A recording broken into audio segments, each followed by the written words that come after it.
My roommate's girlfriend secretly tossed out my weighted blanket and noise machine without permission. Then he laughed at me, saying I'd thank her eventually. But 2 months later, she was sobbing in the lobby after a mysterious, damning recording of her showed up in every mailbox. For 3 years my housemate Hugh and I had this bond, the kind you see in sitcoms. Our living situation was just incredibly smooth. Our biggest argument? Honestly, it was the age-old pineapple on pizza debate. Then out of nowhere Lexi burst into our lives. It was like a glitter bomb went off at a funeral, loud, completely out of place, and just impossible to get rid of. From the very first moment she looked at me like I was some kind of incomplete puzzle. See, I'm on the autism spectrum and I rely on these really specific routines to keep myself together. My weighted blanket isn't just for comfort. It's like a shield against a world that often feels overwhelmingly loud too much. And my noise machine? It doesn't just help me sleep. It stops my mind from short-circuiting, like a phone that's been dropped in water. But trying to explain any of this to Lexi, it was like trying to teach a snake to play the piano. Just impossible. I really tried to win her over, I swear. I baked her brownies that were, no joke, truly exceptional. I gave up my prime parking spot without a second thought. I even sat through her essential oils multi-level marketing presentation, faking the excitement of a kid waiting for ice cream, nodding along as she claimed lavender could fix everything from my anxiety to the global economy. Meanwhile, Hugh? He was so completely head over heels, so utterly infatuated, that he seemed to lose all sense of reality. When Lexi completely reconfigured our living room, babbling about some astrological influence like Mercury and microwaves, she just dismantled my carefully constructed sensory-safe space. It had taken me months to perfect that space, to make it feel like my sanctuary. And Hugh? He just chirped that she was simply trying to be helpful when she threw an unexpected party in our apartment. And believe me, unexpected was the understatement of the year. Hugh actually commended her for being inclusive. Honestly, if Lexi had decided to decorate with live bees, Hugh would have probably praised her dedication to ecological living. It was infuriating. The real chaos, though, that started just 2 weeks ago. Lexi cornered me like a relentless salesperson. She sensed my vulnerability, I could feel it. And then she demanded I throw away my weighted blanket, my noise machine, my stress toys. She said they were embarrassing when her friends came over. I tried to explain calmly that these weren't toys. They were essential medical aids for my neurological functioning. I told her without them, I operate about as effectively as a chocolate teapot. Her reply hit me with the force of pure, unadulterated ignorance. She actually asserted that at 24 years old, I was past the age of 6, and needed to stop using autism as an excuse for being weird. And then to top it off, she added that her cousin had autism and didn't need any of those items, implying that all autistic individuals are identical, like we're mass-produced with default settings. It was so dismissive, so utterly dehumanizing. And then Hugh burst in, quicker than gossip spreading at a high school reunion. Without even asking what was going on, he immediately sided with his girlfriend. He actually stated I was making Lexi uncomfortable in what she considered her second home. Her second home. She had been dating him for only 4 months, and suddenly our apartment, my apartment, was her second home. I had lived there for 3 years, but apparently my own dwelling had become hostile territory. The sheer audacity of it took my breath away. 3 days ago, I came home from work feeling like my nervous system had been put through a blender. It was one of those days where every single sound felt like a personal assault, and fluorescent lights seemed specifically designed to cause pain. All I wanted, all I craved, was my weighted blanket and 20 minutes of quiet to reassemble my scrambled thoughts. But when I walked into my room, everything was gone. My weighted blanket, the noise machine my doctor recommended, my entire collection of stress management tools. All of it had vanished like my faith in humanity. The carefully chosen items that kept me stable, that allowed me to function in a world that always felt set to the wrong frequency, they were just gone. When I confronted Hugh, he just admitted it. Lexi had thrown everything into the dumpster. Her rationale was so spectacularly foolish it deserved its own reality show. She believed she was administering tough love, thinking that without my crutches, I would magically learn to be normal, as if autism were merely a habit I could break, similar to nail biting or, trusting Hugh's judgment. I stood there, smiling like a malfunctioning automaton, as Hugh explained how Lexi was helping me mature, how this was for my own benefit, how I would eventually be grateful. But internally, my mind was working with the precision of a Swiss watch. You see, while Lexi thought she was imparting a lesson about growing up, she had actually just enrolled herself in a master class on consequences. Lexi's most prized possession wasn't Hugh, or even her array of healing crystals. It was her immaculate white Mercedes. She cared for that car more diligently than some people care for their children. She would occupy 2 parking spaces just to prevent any door dings. Both Hugh and I have had to walk over half a mile to reach home because of this. She would meticulously detail it weekly, with the precision of a neurosurgeon. That car was her pride, her identity, her everything. And as it happened, I worked at a shipping company with access to vast quantities of packing peanuts. Tomorrow morning, when Her Majesty opened her car door, expecting a spotless interior, she was about to experience what sensory overload truly feels like. The static-charged packing peanuts clung to my hands like a sense of culpability as I stood in the parking lot at 3 a.m. My fingers trembled against the industrial-sized bag. Not from the cold, but from the sheer sensory chaos overwhelming my nervous system. The revenge plan that had seemed so flawless in my mind now felt like attempting to solve a Rubik's Cube while riding a roller coaster. I dropped the bag. The peanuts scattered across the asphalt, mirroring my fragmented thoughts. My legs just gave way, and I sat right there on the cold ground, swaying slightly as the weight of everything pressed down. The fluorescent parking lot lights hummed with that specific frequency that made my teeth ache. Without my weighted blanket, without my noise machine, the world felt as if its volume knob had been cranked to 11, and I had absolutely no control. I stumbled back to the apartment, leaving the peanuts behind like discarded aspirations. My phone vibrated. Lexi had messaged Hugh about hearing unsettling noises outside. Of course she had. Morning arrived like an unearned hangover. I shuffled to the bathroom for my routine, the one thing that helped me begin each day without feeling completely overwhelmed. But everything was amiss. My toothbrush rested on the wrong side of the sink. My shower supplies had been rearranged into some aesthetically pleasing but functionally illogical pattern. The body wash was where the shampoo should be. The shampoo was just missing. My hands began to flap uncontrollably. The meltdown hit like a tidal wave. I collapsed onto the bathroom floor, pressing my palms against my eyes as everything became too much.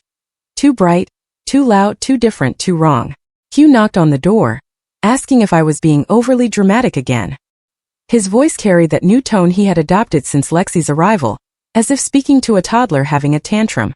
I wanted to explain that this wasn't drama. This was my brain malfunctioning because someone had dismantled my coping mechanisms, and now even my morning routine was sabotaged. But words wouldn't form. They never did during meltdowns. My work alarm had been sounding for 20 minutes. I hadn't even noticed it over the mental static. I arrived at work 45 minutes late, my shirt inside out because I had dressed in a panic. My manager pulled me aside before I could even clock in. "Third time this month," she reminded me. Ever since my equipment was removed, I had struggled to maintain my usual punctuality. She mentioned concerns about my reliability. Then she delivered the bombshell. HR wanted to meet regarding my accommodation needs. The word accommodation made my stomach sink. I had worked so diligently to avoid needing official accommodations, to prove I could function without special treatment. Now Lexi's tough love experiment was dismantling 3 years of carefully maintained professional reputation. During lunch I sat alone in the break room, attempting to eat while my hands trembled. The tremors had begun that morning and refused to cease. Sarah from accounting noticed. She had always been observant in a subtle, non-intrusive way. She slid her noise-canceling headphones across the table. She told me they were just for today, but her eyes conveyed that she understood this was more significant than a single day. The headphones rested between us like a life preserver. Accepting them meant acknowledging how dire things had become. My phone screen illuminated with 7 missed calls from my mother. Lexi must have contacted her as well. I took the headphones. The moment I put them on, the world muted to a manageable volume. The relief was so profound that I began to cry right there in the break room. Sarah said nothing, simply moved to stand guard by the door, casually checking her phone while blocking anyone from entering. She granted me 10 minutes of protected silence, the first genuine peace I had experienced in days. When I returned home that evening, I found my bedroom door ajar. Lexi stood by my mini fridge, garbage bag in hand, discarding my safe foods. The mac and cheese that was the only thing I could consume during sensory overload, the specific brand of crackers that didn't have the wrong texture, the juice boxes I kept for blood sugar drops during meltdowns. All of it went into her bag while she mumbled about expiration dates. They were not expired. I knew because I checked dates obsessively, another autistic trait Lexi probably thought needed fixing. Something inside me fractured. Not in the violent way people often assume when autistic individuals become overwhelmed, but in the way a rubber band breaks after being stretched too far. I shouted at her to leave. My voice emerged raw and desperate, nothing like the calculated anger I had planned. Lexi's face transformed into a satisfied smirk. She already had her phone out recording. She made sure to capture my hand flapping and my rocking on my heels, framing every stim as an aggressive gesture. She retreated slowly from my room, still filming, narrating about feeling threatened. Within an hour, she had posted the video in the building's Facebook group. The caption read like a plea from a concerned citizen. I'm worried about violent behavior from my roommate. Should I call someone? I just want everyone to be safe. 3 neighbors commented supportively within minutes. They lacked the context. They didn't witness the weeks of systematic destruction that led to that moment. They only saw an autistic person yelling and stimmying, and Lexi's careful framing did the rest. Then a private message appeared. Mrs. Chun from 4B simply wrote, I don't believe her. That small message prevented me from completely spiraling, as I watched my reputation in the building crumble in real time. I went to take out the trash, needing to move, needing to do something. In the bin, I discovered a receipt that sent a chill down my spine. From the grocery store, timestamped during my work hours today. Lexi had purchased precisely my safe foods, the same brands, the same quantities, just to discard them. She had planned this, bought my food specifically to destroy it, to provoke a meltdown, to film it. Hugh confronted me an hour later, using words that sounded rehearsed. He expressed concern about me scaring Lexi, suggesting I might need professional help beyond my current therapist. The way he spoke made it clear this wasn't his original thought, but he had adopted it as his own. Then my phone rang. My mother's contact photo filled the screen. I knew before answering that Lexi had contacted her as well. Mom's voice carried that cautious tone she used when she believed I was having an episode. She inquired if I was taking my medication properly, if perhaps I needed to adjust my dose. I didn't have medication. I had told her this countless times. Autism isn't something you medicate away. But Lexi's concern had overridden years of education. The following day at work, everything felt more challenging. During a team meeting, I found myself rocking in my chair. My usual subtle movement, which helped me focus, had become more pronounced without my other coping tools. My colleagues exchanged quick glances, but I caught them. An email preview popped up on my phone. Performance improvement plan discussion. When I arrived home, Lexi was cooking fish. The odor hit me like a physical barrier. She knew I couldn't tolerate strong food smells, especially during my usual quiet time. She called out cheerfully that she was helping expand my palate, that I would thank her later. Thursday's therapy appointment became my sole anchor in a world that felt like it was tilting off its axis. Dr. Martinez noted a significant regression in my coping abilities. She recommended stress leave, but we both knew I couldn't afford it. Not financially, not professionally, especially with HR already scrutinizing my accommodations. I attempted to file a complaint with building management about my belongings being discarded. Brad, the building manager, dismissed it with a shrug. He stated it was hard living with special needs people, and that Lexi was probably trying to help. His niece sold Lexi's essential oils. I remembered the multi-level marketing network ran deep. I tried to document everything on my phone, but executive function had become nearly impossible without my sensory regulation tools. My notes were fragmented, desperate sentences that started strong but trailed off as my focus shattered. Screenshots were saved but unorganized, evidence that would appear chaotic to anyone else. Then I discovered the letter. Lexi had enrolled me in an autism social skills class at the community center using my insurance information. The insurance company had approved it based on her statement as my caregiver. She had forged documents claiming to be my caregiver. 2 neighbors began avoiding me in the hallways. I overheard one whisper to her husband that Lexi said I was getting worse. She clutched her purse tighter when passing me, as if autism were contagious or violent. The realization struck me during another sleepless night. The stress was causing me to display more visible autistic traits. Every stim, every moment of overwhelm, every meltdown played perfectly into Lexi's narrative. She was creating the very behavior she claimed to be concerned about. Sarah found me in the supply closet the next day, not crying this time, just sitting among the boxes of paper trying to find quiet. She mentioned her brother had experienced something similar, an ex who wanted to fix him. She offered to arrange a call after work. That evening I spoke to Tom via video chat. He looked weary, in the way that comes from enduring something rather than simply experiencing it. He told me his ex had done similar things but had given up after 6 months. When I asked why she gave up, he paused. Then he said we would discuss that later. The next morning a package arrived. My Amazon order of replacement sensory items. Lexi intercepted it at the door, refusing to give it to me. She claimed it was enabling unhealthy coping. She held my medical equipment hostage in the name of helping me grow. But that afternoon, a small miracle occurred. Mrs. Chun caught me in the hallway and quietly pressed something soft into my hands. A homemade weighted lap pad. Her grandson had used it, she explained.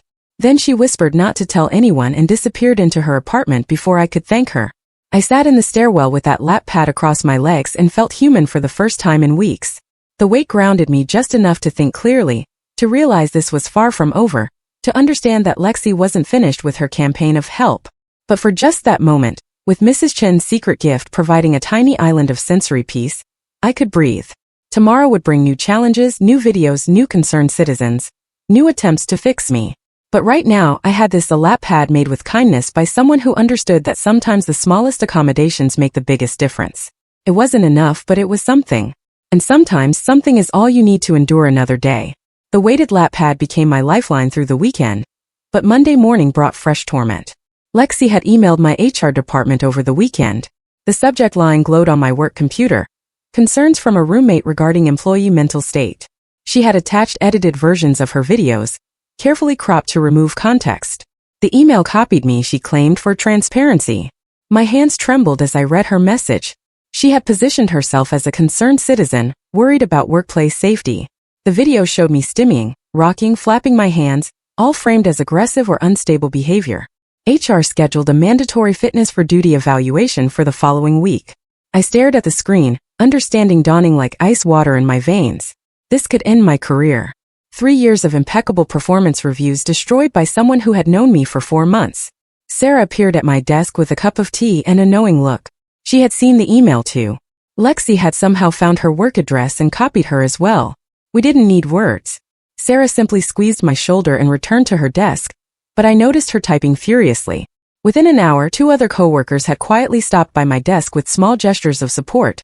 A stress ball left by my keyboard, a bag of my favorite sensory-friendly snacks. They were creating a buffer. That evening, Tom called earlier than planned. His face on the video screen looked grim. He had been thinking about my situation all weekend, he said, and needed to tell me something. His ex had only ceased her campaign after he had a stress-induced seizure. She had become fearful of legal liability, but not before she had systematically destroyed his career, his friendships, and his mental health. The medical bills from the seizure had bankrupted him. He had lost his apartment. Took 2 years to rebuild.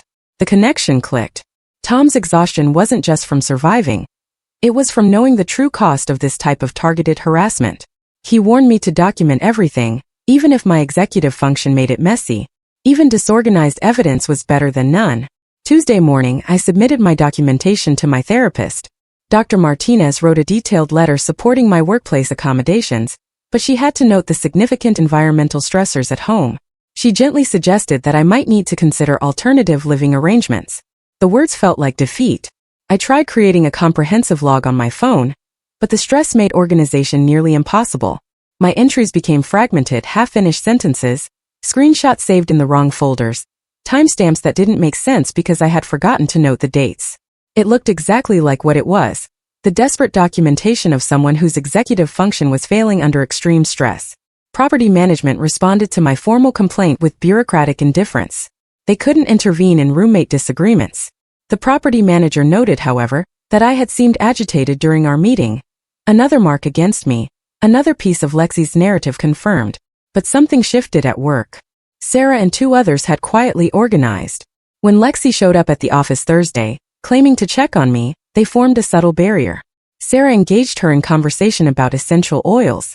Another coworker asked detailed questions about her Mercedes. Security began recognizing her, noting her visits in their log. She couldn't get near my workspace. Friday afternoon, I overheard Lexi on a phone call. She was discussing conservatorship options with someone, mentioning adults who couldn't care for themselves. The words legal guardianship drifted through her bedroom door. My blood ran cold. She was escalating beyond harassment into legal control. Tom's warnings suddenly felt prophetic. He had sent me links to forums where individuals like Lexi gathered, autism warrior parents and partners, who believed tough love could cure neurodivergence. The rhetoric was terrifying in its certainty. They shared strategies for gaining legal control over resistant adults. Lexi's playbook was written by others who had done this before. The weekend brought temporary relief. I spent Saturday creating the most detailed documentation I could manage. Despite my scattered focus, Tom had suggested using voice recordings when writing became too difficult. My phone filled with rambling audio notes, timestamps of Lexi's behavior, descriptions of what she had done. Mrs. Chan came through with a secret weighted lap pad, like she was running an underground sensory support network. This kind grandmother was essentially the resistance leader we all needed right now. It wasn't organized, but it existed. Sunday, I forced myself to appear normal during the fitness for duty evaluation preparation. I researched common questions, practiced maintaining eye contact, rehearsed explanations for my accommodations that sounded professional rather than desperate. The mask I had spent years learning to wear had never felt heavier. The evaluation itself took place Wednesday morning. I sat across from an occupational therapist who seemed kind but clinical. I forced myself to appear calm, professional, stable. Every instinct screamed to stim, to rock, to self-soothe, but I kept my hands folded carefully in my lap. I explained my accommodations in measured tones. I presented Dr. Martinez's letter. I maintained the neurotypical performance that was slowly draining me. She noted I seemed tired but functional. The evaluation cleared me with a recommendation for ongoing monitoring. My job was safe, but now every mistake would be scrutinized through the lens of mental fitness. Every bad day would be pathologized. Every normal human error would be evidence. The lease renewal arrived that afternoon. Lexi had convinced Hugh to add her as an official tenant. All 3 signatures were required. The document sat on the kitchen counter like a ticking bomb. 72 hours to decide whether to sign away more authority to someone actively undermining me or lose my home. I scheduled apartment viewings as a backup, but the rental market was brutal. Everything in my price range was either too far from work or a sensory nightmare. Thin walls, fluorescent lighting, no accommodations for my needs. Leaving meant starting over. Staying meant continued torment. Mrs. Chen's daughter, Catherine, visited that weekend. I had seen her before, a quiet woman who nodded politely in hallways. This time, she lingered after leaving her mother's apartment. She casually mentioned that she was a lawyer. She had noticed some interesting behavior during her visits. She had started documenting interactions, she said, just in case. The words were carefully neutral, but her eyes conveyed understanding. Lexi called an apartment meeting Sunday evening. She had prepared a presentation, actual slides on her laptop detailing my concerning behaviors. Every normal stim was reframed as disturbing. Hand flapping became aggressive gesturing. Rocking became unstable behavior. My use of headphones became antisocial withdrawal. Hugh nodded along, not because he agreed, but because agreeing meant the conflict would end sooner. She concluded with a suggestion that I might be happier in a group home with people who understood my needs. She had researched several facilities, she said, and would be happy to help with the transition. Her tone was poisonously sweet, all concern and care. While she attempted to institutionalize me, Hugh pulled me aside later, exhausted. He just wanted everyone to get along. Couldn't I try harder to compromise? He didn't comprehend how his peacekeeping enabled her behavior. He didn't understand that compromise meant accepting abuse. Sarah's brother sent more links that night. The pattern was clear. Lexi's rhetoric matched word for word with posts from those forums. She genuinely believed she was helping. In her mind, she was saving me from myself. The fact that she was destroying me in the process was just proof that I needed more help. Only Hugh and Brad, the building manager, fully embraced Lexi's narrative, but that was enough. Hugh controlled half the apartment. Brad controlled whether I could file complaints. 2 people believing her falsehoods were sufficient to make my life unbearable. The work evaluation results returned. Cleared but monitored. Every future mistake would be viewed through the lens of mental fitness. The relief of retaining my job was tempered by the knowledge that I was now permanently marked as potentially unstable. Sarah offered her spare room that evening. A clean break, she said. A chance to heal. But I knew leaving meant Lexi won. It meant abandoning my home. Admitting defeat. More importantly, it meant she would do this to someone else. I chose to stay, even knowing the cost. The next few days blurred together. Lexi escalated her provocations. She played loud music during my documented quiet hours, calling it exposure therapy. She cooked foods with strong smells during my usual decompression time. She rearranged common spaces daily, destroying any sense of predictability. Each action was framed as helpful. Each torment was therapy in her twisted logic. My work performance improved slightly thanks to my coworkers' support. Sarah had quietly stocked the break room with sensory items, nothing obvious, just stress balls and fidget toys anyone might use. But at home I was deteriorating. The fitness tracker I wore for health insurance showed an average of 3 hours of sleep per night. Stress-induced insomnia was destroying what little function I had left. A small support network formed organically. Sarah checked in daily. Mrs. Chun left small gifts of food or comfort items by my door. Dr. Martinez extended session times without charging extra. The legal aid volunteer Catherine had connected me with called weekly. Each person held a piece of my stability. Lexi's provocations grew more desperate as I survived each attack. Her certainty was shaking. She had expected me to have already broken, to have admitted I needed her help. My continued existence, battered but unbroken, challenged her worldview. Hugh caught her crying one evening while reading her forums. Real tears, not manipulation. She genuinely believed I was choosing to be autistic. In her world, I was a stubborn child refusing to grow up. The forums reinforced this belief with pseudoscientific articles and anecdotes about recovered autistic people who had learned to be normal. The contrast between us became stark.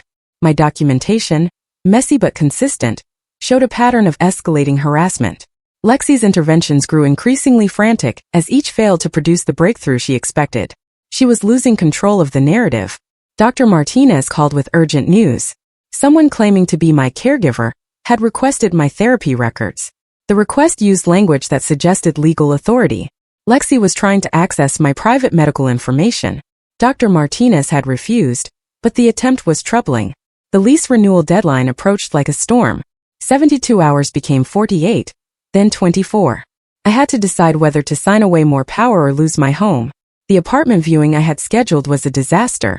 The landlord took one look at my stimming and suddenly remembered other applications. 5 neighbors filed formal complaints about Lexi's music therapy sessions. The noise violated building quiet hours. Brad had to issue a warning, though he made it clear he still thought she was trying to help. The tide was slowly turning. The stakes became clear. My mental health versus my home, my stability versus my principles, my survival versus justice. There was no winning move, only choosing which loss I could live with. I signed the lease renewal with trembling hands. Lexi filmed the entire meeting for documentation. Under the table, Mrs. Chen's lap pad pressed against my legs, the only thing keeping me grounded. My signature looked like a child's scrawl. Another sign of instability for Lexi's collection. Hugh's family group chat erupted that evening. Lexi had sent an unsolicited article about enabling autism to his entire family. His sister, a speech therapist, removed Lexi from the chat with a scathing response about neurodiversity. Hugh's parents asked pointed questions about his girlfriend's behavior. The first crack in his armor appeared. The building community shifted subtly. Neighbors started coordinating to ensure I never came home to an empty apartment. Someone always happened to be in the lobby when I arrived. Small talk, nothing obvious, but I was never alone with Lexi in common spaces. Catherine helped file a formal housing discrimination complaint. Not a lawsuit, I couldn't afford that. Just documentation with the housing authority. It would take years to resolve, but it created an official record. Paper trails mattered, even messy ones. Lexi played her final card. She told Hugh I had made a pass at her. The accusation was so obviously false that even Hugh couldn't pretend to believe it, but he was too exhausted to fight. He confronted me weakly, going through the motions. Our friendship, already strained, snapped completely. We became roommates in the coldest sense of the word. News trickled in through Tom. Lexi's multi-level marketing scheme had placed her on probation.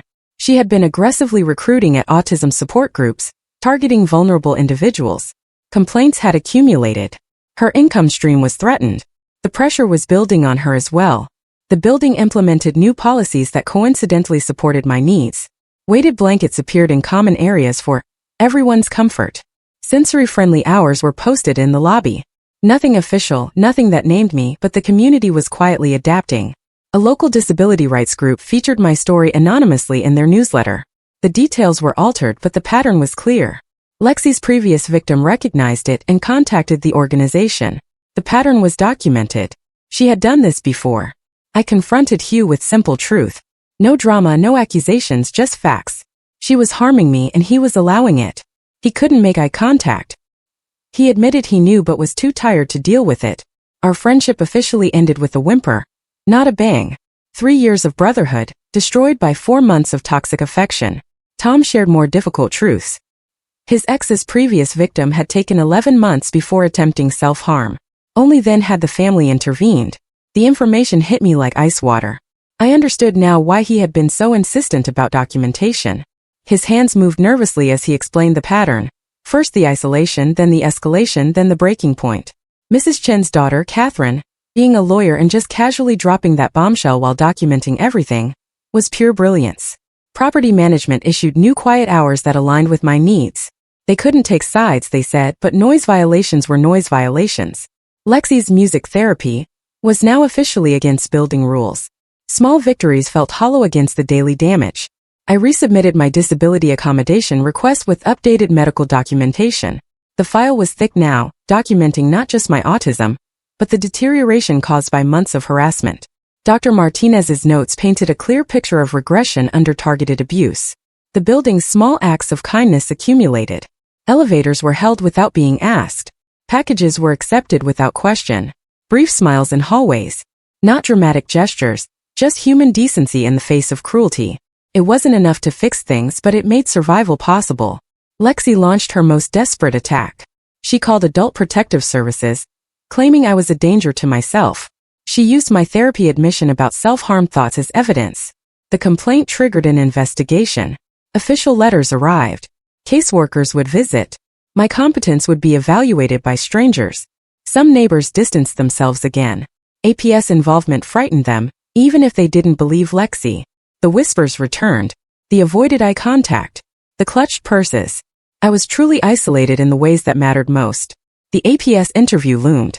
Hugh buried himself in work, avoiding the apartment entirely.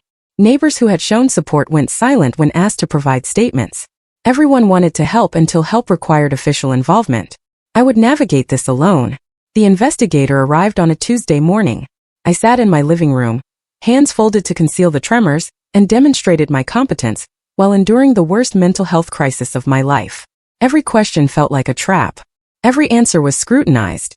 She noted the hostile living environment, but said it wasn't her department. The investigation concluded with bureaucratic efficiency. I was competent.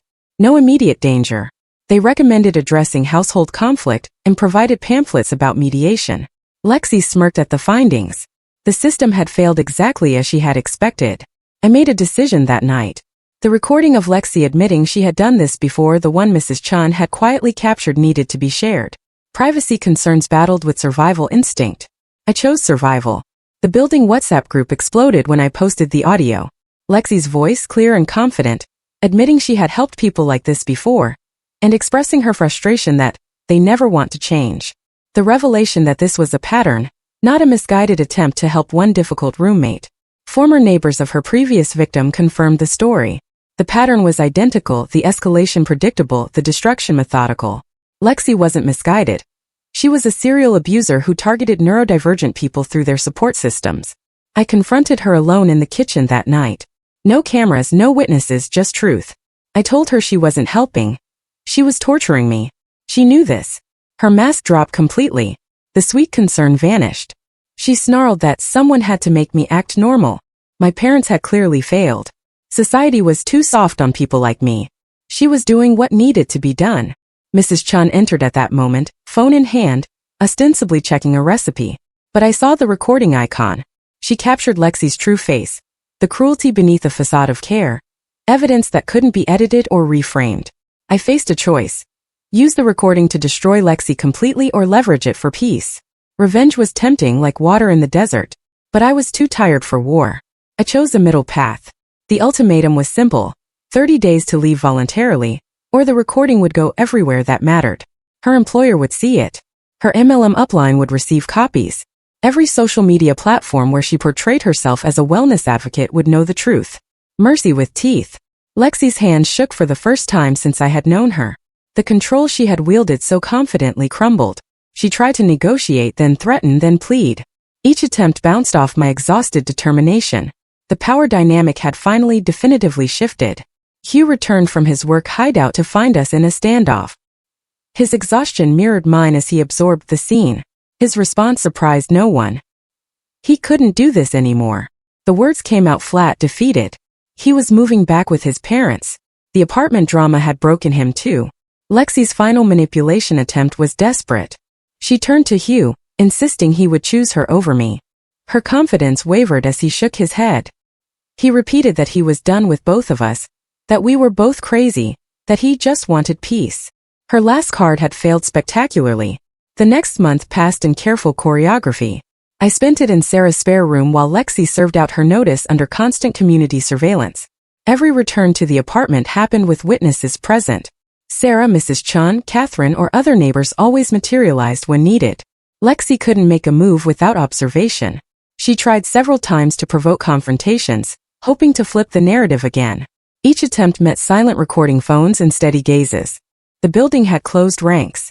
Her isolation was complete and suffocating. She left after 3 weeks, claiming the environment had become hostile and unsafe. The irony was not lost on anyone. The building's culture shifted subtly but significantly after her departure. No official policies changed, but an unspoken neurodivergent protection network emerged. Weighted blankets appeared in common areas. Quiet hours were religiously observed.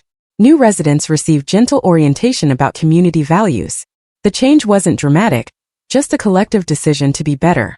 I reclaimed my apartment slowly, rebuilding my sensory environment with donated items and hard-won peace. Neighbors contributed what they could. A white noise machine here, a weighted blanket there. Mrs. Chen's lap pad took pride of place on my couch. Each item represented the community choosing compassion over cruelty. Sleep returned gradually. The first full night's rest felt like a miracle after months of stress-induced insomnia. My Fitbit showed the slow climb back to normal patterns. 3 hours became 4, then 5, then finally regular 7-hour stretches. My body began to trust safety again. Work accommodations were approved with full support. The performance improvement plan dissolved as my productivity recovered. Sarah had quietly documented my improvement, creating a counter-narrative to Lexi's sabotage. My colleagues' relief was palpable as I returned to my competent self. Hugh sent a single text 6 months later, brief, heavy with unspoken weight. He was sorry. I had been right. Lexi was doing it to his cousin now. The cycle had already restarted with a new victim. My stomach sank at the news, but I had learned my limits. I forwarded his message to the disability rights group and hoped his cousin was stronger than me. Tom and I maintained our weekly video calls, eventually joined by 2 others who had survived similar situations. We shared strategies for recognizing predators disguised as well-intentioned helpers. The patterns were depressingly consistent. Always helping, always concerned, always escalating. Our informal support network grew organically. 1 year later, I lived alone by choice in the same apartment. Professional stability had returned with proper accommodations. The quiet support network that had formed through trauma remained, less urgent now, but still present. Neighbors still smiled in hallways. Mrs. Chun still checked in with homemade food. Sarah still joined for lunch breaks. The victory wasn't dramatic. No legal justice, no public vindication, no sweeping changes, just survival and slow healing. I sat on my couch during a video call with Tom and the others, my weighted blanket draped over my shoulders, sharing recognition strategies with someone whose family member had started dating a helpful new partner. The real victory was simpler than revenge. It was still being here, still functioning, still whole despite someone's determined efforts to break me. Sometimes the most realistic ending is just endurance, just outlasting those who would reshape us into their image of normal. My apartment was mine again. My routines restored. My support systems rebuilt, stronger for having been tested. Not a fairy tale ending, just a human one. And that was enough.